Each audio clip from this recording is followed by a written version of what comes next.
మన కుటుంబ సభ్యులు ఎలా మన గురించి ఆలోచిస్తారో ఆ విధంగా ఆలోచించి మన రక్షణ కోసం అనునిత్యం రోడ్డు మీద ఉండే పనిచేసే వాళ్ళు పోలీస్ సోదరులు. అందుకే వారంటే నాకెంతో అభిమానం.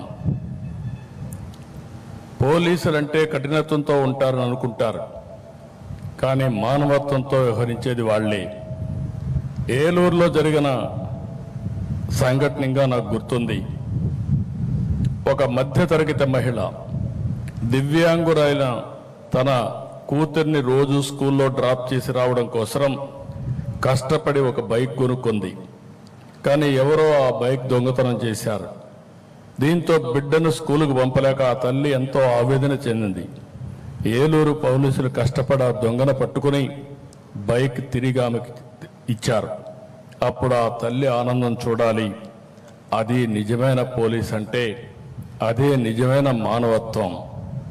మొన్న విజయవాడలో పేద పిల్లలు చెప్పులు లేకుండా వెళుతుంటే అక్కడ చూసిన Penamaluru police station head constable Venkataratnam గారు పిల్లలకు అక్కడికక్కడే చెప్పులు కొనిపెట్టి పంపారు. నేను చెప్పేటి మాత్రం కొన్ని ఉదాహరణలే. ఇలా ప్రతి జిల్లాలో ప్రతి స్టేషన్లో ప్రజల ఆస్తులు కాపాడాలనే తపన పడే సిబ్బంది ఉన్నారు. మానవత్వంతో స్పందించే పోలీస్ అధికారులు కూడా ఉన్నారు. నేడు నేరాల తీరు మారుతా ఉంది. క్రిమినల్స్ బాగా అప్డేట్ అవుతున్నారు. మరి వారి ఆట కట్టించాలంటే మీలో మరింత అప్డేట్ వర్షన్ ఉండాలి. అందుకే సాంకేతికంగా పోలీస్ శాఖను బలోపేతం చేస్తున్నాం. సైబర్ నేరాలు, వైట్ కాలర్ నేరాలు పెరిగాయి. సీసీటీవీ కెమెరాలు, డ్రోన్లు, ఫోన్ సిగ్నళ్లు, గూగుల్ టేక్అవుట్స్, ఇలా టెక్నాలజీని విస్తృతంగా ఉపయోగించుకోవాల్సిన అవసరం ఉంది. అప్పుడు ఎటువంటి నేరస్తుడైనా ఈజీగా పట్టుకునే అవకాశం ఉంటుంది. రాష్ట్రంలో ప్రతి 55 కిలోమీటర్లకు ఒక సీసీటీవీ కెమెరా ఏర్పాటు చేస్తున్నాం. ఇది పోలీస్ యంత్రాంగానికి మూడో కన్నులా పనిచేస్తుంది. ఎవరు ఎక్కడ ఏ తప్పు చేసినా రికార్డుగా పట్టుకునే అవకాశం వస్తుంది. టెక్నాలజీకి అనుగుణంగా శిక్షణ, ఆధునాతన పోలీస్ స్టేషన్లు, ఈగల్, శక్తి బృందాల ఏర్పాటుతో రాష్ట్ర పోలీసు వ్యవస్థ ఆదర్శంగా నిలిచింది. డ్రగ్స్, గంజాయి పంటను గుర్తించి ధ్వంసం చేస్తున్నారు. స్మగ్లింగ్ని అరికడుతున్నారు. అడవుల్లో డ్రోన్లు ఎగరేసి ఎర్రచందనం దొంగలను కట్టడి చేస్తున్నారు. ఈ విషయంలో మిమ్మల్ని అందరినీ అభినందిస్తున్నా. ఈ ప్రిమిసెస్ చూస్తే నేను దగ్గర 16 సంవత్సరాలుగా ఈ ఫంక్షన్కి వస్తున్నాను. ఒకప్పుడు గోషా మహల్కి వెళ్ళేవాళ్ళం. ఈరోజు ఈ ప్రిమిసెస్కి నేను వస్తున్నాను. నేను ఆ రోజు ముఖ్యమంత్రి అవుతానే ఆలోచించింది, ఎక్కడ పోలీస్ డీజీపీ ఆఫీస్ ఉండాలి, అన్నీ ఉండాలని ఆలోచిస్తే నాకు ఆ రోజు కనపడ్డటువంటి ఏకైక ప్రదేశం ఈ సుందరమైన ప్రదేశం. ఒక పక్క అడవులు, ఒక పక్క నేషనల్ హైవే, అటు విజయవాడ గుంటూరుకు మెయిన్ హైవే కింద ఆ రోజు ఆలోచిస్తే ఈరోజు భారతదేశంలో ఎక్కడా లేనటువంటి బ్రహ్మాండమైన ఆఫీసు ఈరోజు మనకుందంటే దీనికి నేను గర్వపడుతున్నా. పోయినసారి వచ్చినప్పుడు చూశాను, ఇక్కడ మెమోరియల్ తాత్కాలికంగా ఉంది. ఆ రోజు డీజీ గారికి చెప్పాం, ఈరోజు శాశ్వతమైన మెమోరియల్ తయారు చేసి ప్రతి సంవత్సరం నివాళులర్పిస్తున్నామంటే నాకెంతో గర్వకారణంగా ఉంది. ఈరోజు పోలీసులందరికీ ఒకటే విజ్ఞప్తి చేస్తున్నాం, విజిబుల్ పోలీసింగ్ ఉండాలి, ఇన్విజిబుల్ పోలీస్ ఉండాలి. ఎప్పుడు కూడా సమర్థవంతంగా మనం పనిచేయాలంటే మనం కూడా ఎక్కడికక్కడ లేటెస్ట్ టెక్నాలజీ కానీ, ప్రజల మూడు కానీ, జరిగే నేరాలు, జరగబోయే నేరాలని అధ్యయనం చేసే పవిత్రమైన పరిశోధన కేంద్రాలయంగా ఈ డీజీపీ ఆఫీస్ ఉండాల్సిన అవసరం ఉంది. మనుషుల్లో యాస్పిరేషన్స్ పెరుగుతున్నాయి. టెక్నాలజీ రోజు రోజుకు బ్రేక్ త్రూస్ వస్తున్నాయి. మనకంటే క్రిమినల్స్ అందరూ కూడా ఎప్పటికప్పుడు అప్డేట్ చేసుకుని నేరస్తులు కూడా ఈరోజు మీరు చూస్తే చాలా వరకు ఇంటెలిజెంట్ క్రైమ్స్ చేసే పరిస్థితికి వస్తున్నారు. అలాంటి క్రైమ్స్ చేసినప్పుడు వాళ్ళకంటే మనం ఒక అడుగు ముందుంటే తప్ప వాళ్ళని కట్టడి చేయలేమని చెప్పి కూడా నేను మీకు తెలియజేస్తున్నా. ఒకప్పుడు మీరు చూస్తే సిద్ధాంతాల పరంగా ముందుకు పోయేవారు, అదే నక్సలిజం. కొంతమంది స్వార్థం కోసం కమ్యూనలిజం చేసేవారు, ఎక్కడికక్కడ కులాల మధ్య మతాల మధ్య రెచ్చగొట్టేవారు. ఇంకో పక్క మీరు చూస్తే ఆధిపత్యం కోసం ముఠా నాయకత్వాన్ని ఏర్పాటు చేసేవారు.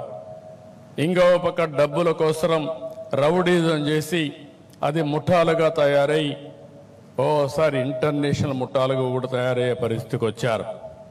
ఇవన్నీ తుదముట్టించాలంటే పోలీసు వ్యవస్థ సమర్థవంతంగా ఉండాలి. పోలీస్ అంటే భయం ఉండాలి. ఎక్కడికక్కడ ఒక డెమాన్స్ట్రేటివ్గా మనం యాక్ట్ చేయగలిగితే దానిపైన నేరాలు ఆటోమేటిక్గా తగ్గే పరిస్థితి వస్తాయి.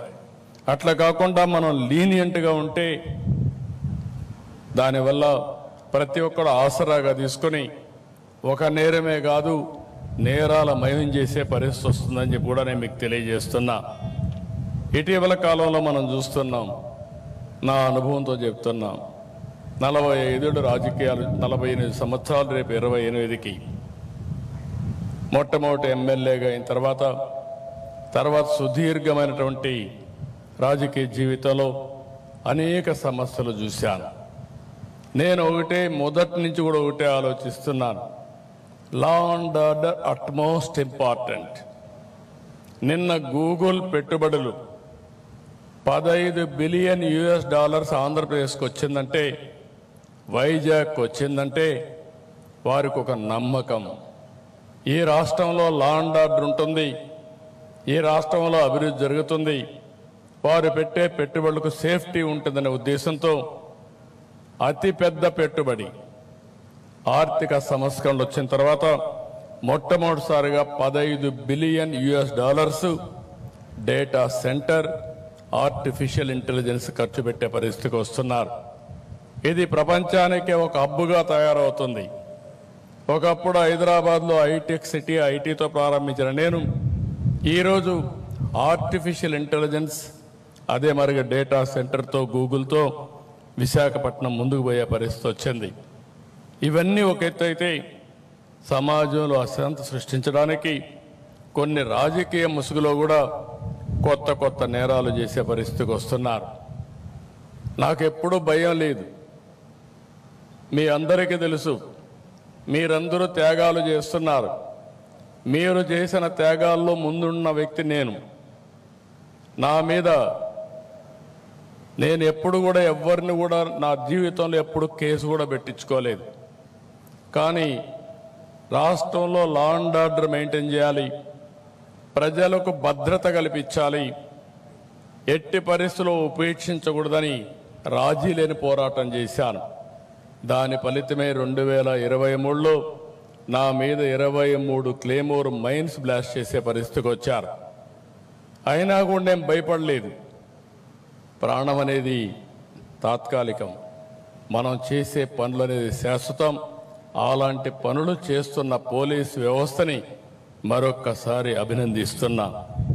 అయితే ఈరోజు ఎందుకు ఈ మాట చెప్తున్నానంటే, ఓసారి ఒక దొంగ, ఒక క్రిమినల్, ఒక డెకాయిట్ కొన్ని ప్రాంతాలకే పరిమితం అవుతూ ఉంటారు. కానీ ఈ రాజకీయ కుట్ర అయితే చేసేవాళ్ళు చూస్తే ఫేక్ ప్రచారాలు చేయడం, ప్రజల్ని ఎక్కడికక్కడ ఒక చెడు వాతావరణాన్ని క్రియేట్ చేయడానికి వాళ్ళని ప్రోత్సహించడం, సమాజంలో కులాల మధ్య మతాల మధ్య చిచ్చు పెట్టే కుట్రలు చేయడం, రాష్ట్రంలో శాంతి భద్రత విఘాతం కలిగించేలా కొన్ని ప్రయత్నాలని, కుట్రల్ని ఒక్కసారి మీ అందరికీ గుర్తు చేస్తున్నా. ఎందుకంటే పోలీసులు చాలా జాగ్రత్తగా ఉండాలి. నేను చూశాను పాస్టర్ ప్రవీణ్ మరణం, ఒక సిస్టమేటిక్గా చేసే పరిస్థితికి వచ్చారు. దాని మీద 2 కుల మతాల మధ్య చిచ్చు పెట్టే ప్రయత్నం చేశారు. దానికి రాజకీయంగా సహకరించే పరిస్థితి, కుట్రబన్నే పరిస్థితికి వచ్చారు. దాన్ని సీసీటీవీ కెమెరాల సాయంతో పోలీసులు ఎస్టాబ్లిష్ చేశాం. అంటే చాలా స్పష్టమైన కేసు. ఒక వ్యక్తి తప్పు చేసి ఎక్కడికక్కడ సీసీటీవీ కెమెరాల్లో ఉండి దాన్ని మతాల మధ్య క్రియేట్ చేయాలనే పరిస్థితికి వచ్చారంటే మనం అందరం గుర్తుపెట్టుకోవాల్సిన అవసరం ఉంది. సకాలంలో పోలీసు వ్యవస్థ యాక్ట్ చేశాం కాబట్టి తీవ్రమైన నష్టాన్ని నివారించగలిగాం. రెండోది, మీరు ఒకసారి చూస్తే మొన్నే జీడి నెల్లూరు వెదురుకుప్పం మండలం అంబేద్కర్ విగ్రహానికి నిప్పు పెట్టి దాని మీద వేరే వాళ్ళపైన నెపవేసి తద్వారా రాజకీయ లబ్ధి, వ్యక్తిగత ప్రయోజనాలు పొందాలని ఆలోచించారు. అక్కడ సీసీటీవీ కెమెరాలు ఇవన్నీ దొరికాయి కాబట్టి ఇమీడియట్గా నివారించగలిగాం. లేకపోతే మీరు గుర్తుపెట్టుకోవాల్సింది, దాన్ని ఒక నేషనల్ ఇష్యూగా అంబేద్కర్ పైన ఈ రాష్ట్ర ప్రభుత్వమే ఇలాంటి డ్యామేజ్ చేస్తుందని చెప్పాలని కుట్ర చేసే పరిస్థితికి వచ్చారు. మొన్నే మీరు చూశారు, గుంటూరు పోయినప్పుడు కారు కింద మన పోలీసులే అక్కడ డ్రైవర్లు, అదే మరి మనమే సెక్యూరిటీ. ఆ కారు కింద చనిపోతే ఆ కుట్ర మానవత్వంతో ఎవరైనా సరే చేయాల్సింది హాస్పిటల్కి అడ్మిట్ చేయాలి. వీళ్ళు తీసి పొదల్లో బారేసి వెళితే అక్కడుండే పోలీసులు అంబులెన్స్ పిలిచి తర్వాత హాస్పిటల్కి పంపిస్తే అప్పటికే లేటే మధ్యలో చనిపోతే మరుసటి రోజు చనిపోయిన వ్యక్తి భార్యని పిలిపించి అంబులెన్స్లో ఉండే సిబ్బంది, ఈ ప్రభుత్వమే, ఈ పోలీసు వ్యవస్థనే అతను చంపేశారని స్టేట్మెంట్ ఇప్పించే పరిస్థితికి వచ్చారు. ఇవి కొన్ని కుట్రలో భాగాలు. ఇలాంటి చాలా సంఘటనలు చూశాను. మొన్ననే కల్తీ మద్యం వచ్చింది.